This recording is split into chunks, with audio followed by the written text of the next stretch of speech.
ഈ ദുരിയാൻ ഒന്നുമല്ല ഗ്രാഫ്റ്റ് ചെയ്തോ ബഡ് ചെയ്തോ നമ്മൾ വളർത്താവുള്ളൂ. അതല്ലെങ്കിൽ കുഴപ്പമെന്ന് വെച്ചാൽ ഈ മരം നല്ല ഹൈറ്റ് വന്നതിന് ശേഷം കായ ഉണ്ടാവുള്ളൂ. അപ്പോൾ ഇതിൻ്റെ ഈ മുള്ളിങ്ങനെ ഷാർപ്പായതുകൊണ്ടുണ്ടല്ലോ നമ്മുടെ മേത്തി കടി കഴിഞ്ഞാൽ നമ്മുടെ കാര്യം തീരുമാനമാവും. ഓ ശരി. ഈ ദുരിയാൻ വിളവെടുപ്പിന് ഭാഗമായി എന്നറിയണത് എങ്ങനെയാണ്? ദുരിയാൻ ഒരു പഴം പഴുത്ത് നിലത്ത് വീണ് കഴിയുമ്പോൾ എല്ലാം തന്നെ മൂപ്പായി എന്നുള്ളതാണ്. അത് ശരി.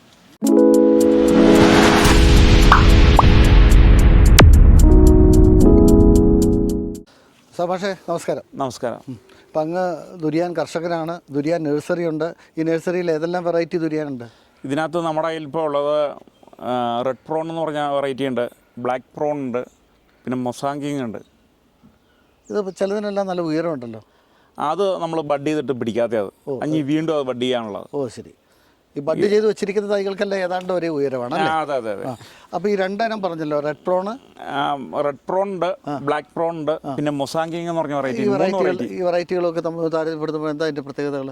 ഇത് പലതിനും പല വലിപ്പവും ടേസ്റ്റിൽ അല്പം വ്യത്യാസങ്ങളുണ്ട്. ടേസ്റ്റിൽ അപ്പോൾ ഇതൊരു മലേഷ്യൻ പഴമാണോ? ഇത് മലേഷ്യൻ വെറൈറ്റിയാണ് ഈ പറഞ്ഞ ഐറ്റംസൊക്കെ. ഇത് കായ്ച്ചു കഴിയുമ്പോഴേക്കും ഈ പഴത്തിന് വല്ലാത്ത ദുർഗന്ധമാണ്, ഇത് വീടിൻ്റെ അകത്ത് കയറ്റാൻ കൊള്ളില്ല എന്നുള്ളവരൊക്കെ പലരും പറയാറുണ്ടല്ലോ. ഓ അത് ആദ്യം നമുക്കൊരു 2-3 പ്രാവശ്യം അങ്ങനെ ബുദ്ധിമുട്ടുള്ളൂ. അത് കഴിയുമ്പോൾ പിന്നെ ഈ പഴം നമുക്ക് ഭയങ്കര ഇഷ്ടമായി മാറും. വിദേശികൾക്കോ? വിദേശികൾ ഈ പഴം എവിടെ ഉണ്ടെങ്കിലും അവർ തേടി വരും.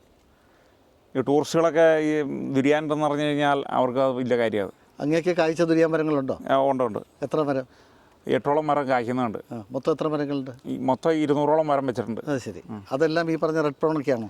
റെഡ് പ്രോൺ ഉണ്ട്, ബ്ലാക്ക് പ്രോൺ ഉണ്ട്, പിന്നെ മൊസാങ്കിങ് ഉണ്ട്. ഈ 3 വെറൈറ്റി നമ്മൾ ചെയ്തേക്കണം മെയിനായിട്ട്. അപ്പോൾ ഇതെല്ലാം നമ്മൾ ഗ്രാഫ്റ്റ് ചെയ്ത് വെച്ച് അല്ല ബഡ് ചെയ്ത് വെച്ച്? ഇത് ബഡ് ചെയ്ത് വെച്ചാണ്. അത് ബഡിങ്ങും ഗ്രാഫ്റ്റിംഗ് ഉണ്ടോ? ഇതിൻ്റെ ഇടയ്ക്ക് ബഡും ഉണ്ട്, ഗ്രാഫ്റ്റും ഉണ്ട്. എന്താ അതിൻ്റെ തൈകളുടെ വ്യത്യാസം?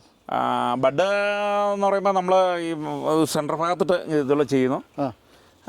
എന്നിട്ട് മറ്റേ ബഡാകുമ്പോൾ ഇതിൻ്റെ തൊലിയെടുത്ത് നമ്മൾ വെച്ച് പിടിപ്പിക്കുന്നതാണ്. മറ്റേ ഇതിൻ്റെ പീസ് എടുത്ത് പിടിപ്പിക്കുന്നതാണ്. കമ്പെടുത്ത്. ഗ്രാഫ്റ്റ് എന്ന് പറയുമ്പോൾ ഇതിൻ്റെ പീസ് എടുത്ത് പിടിപ്പിക്കുന്നതാണ്. കമ്പെടുത്ത് പിടിപ്പിക്കുന്ന ഗ്രാഫ്റ്റ് രീതി, മറ്റേത് തൊലിയെടുത്ത് പിടിപ്പിക്കുന്ന ബഡ് എന്ന് പറയും, ബഡ് രീതി. അപ്പോൾ 2 തരത്തിലും നമ്മളിവിടെ തൈകൾ ഉൽപ്പാദിപ്പിച്ച് വച്ചിട്ടുണ്ട്. അതെ. അപ്പോൾ ഇടുക്കിയിലെ അടിമാലി കൂമ്പൻപാറയിലാണ് ഈ നഴ്സറി. അദ്ദേഹത്തിൻ്റെ കൃഷിയിടത്തിൽ വന്ന് കായ്ച്ചു നിൽക്കുന്ന ദുരിയാൻ മരങ്ങൾ കണ്ടിട്ട് ആവശ്യമുള്ളവർ തൈ. അതെ അതെ. മരം കായ്ച്ചേക്കണ കണ്ടിട്ട് തൈ സെലക്ട് ചെയ്യാം. 1 മാസം കഴിഞ്ഞാൽ ഇതിൻ്റെ പഴം കഴിച്ചു നോക്കിയിട്ട് ഇഷ്ടമുള്ളത് സെലക്ട് ചെയ്യാം.